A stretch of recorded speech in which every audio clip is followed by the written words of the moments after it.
Muay Thai Brian. Brian is really tough, very smart. He's a martial artist, has been training Muay Thai for a few years now, has been training Jiu Jitsu for a few years now. So this would be interesting because he outweighs me by like 65 pounds, more or less. So immediately I pull guard. He gives me his arm, and I have an angle to crank, but I let go because I don't want to do anything that's going to be too aggressive on his shoulder. He's got some issues with his shoulders before. So I use this to underhook to one leg X. It's a modified single leg X. I'm trying to off balance him. Then I'm going to use my right foot to off balance him again.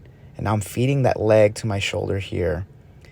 And I'm going to come back to one leg X, and I'm going to trap his tricep right there. I'm underhooking the ankle. I'm blocking the tricep elbow, causing him to post, and now I'm going to use this to come up into an X guard sweep. So as soon as I come up, I secure the sweep and immediately start chaining the pass. Notice I don't stop moving. So I go to a basic Toreando, I block with my knee across his shin, and then I'm going to start passing from here. I cross grip the bottom lapel. So it's very hard for him to come up to his side because of that crossface.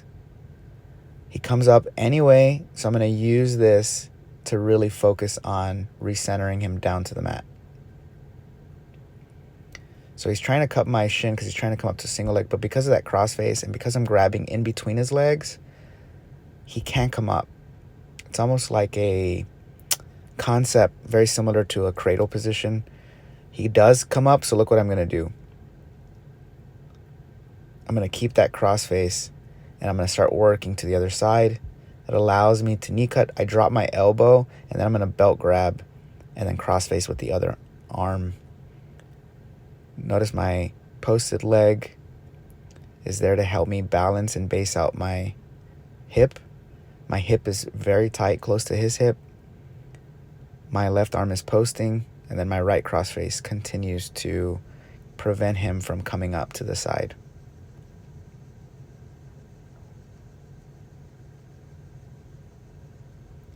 He's going to keep trying to follow me and regroup me back into half guard.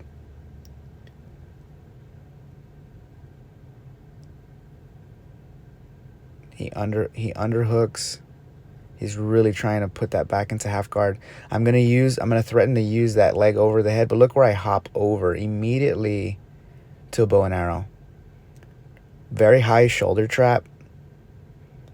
I'm using my head as leverage, so I'm using it to kind of keep me up right on his shoulder, and then he taps to the modified bow and arrow.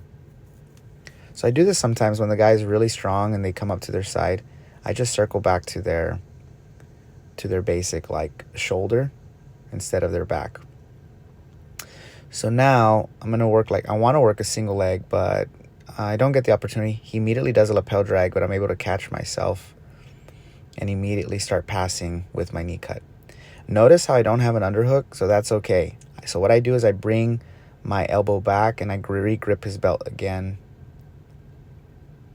And so now he's really trying to keep me off balance. He does a good job circling back, but then I come back to quarter mount,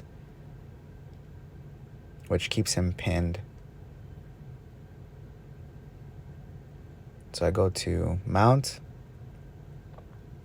He puts me back into deep half guard. I'm very familiar with deep half guard because I used to play it a lot. So I know that in order for him to come up, he needs to do what he just did exactly. But he has a lapel, so he does a good job.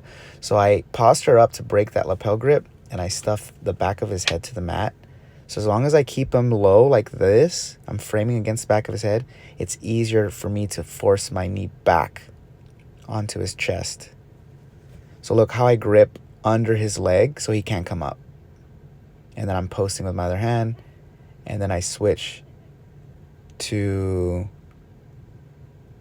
Kimura trap. I use that to reverse all the way to the back. I love this position a lot. It allows me to use leverage to attack. Then I attack the shoulder and go back to a modified bow and arrow attempt, every time he pulls the lapel down, I feed it tighter and tighter up his neck. So it's a good defense, but sometimes it could be worse, and it can make the choke worse. So I'm using this to leverage. Look at how I use my right leg to also attack the shoulder. And even though my leg is inside his half guard, it's still controlling his back. I'm very big on controlling the back, even if I don't have hooks. To me, it's not about getting hooks. It's about really controlling the hips with your hips. So now I pull guard again. I go immediately to sit-up guard, one of my favorite positions. I trap his wrist. He's able to escape it, and then I just use it to come on up. So I'm going to pin his legs down, keep my hips up high, and start working my pass motion.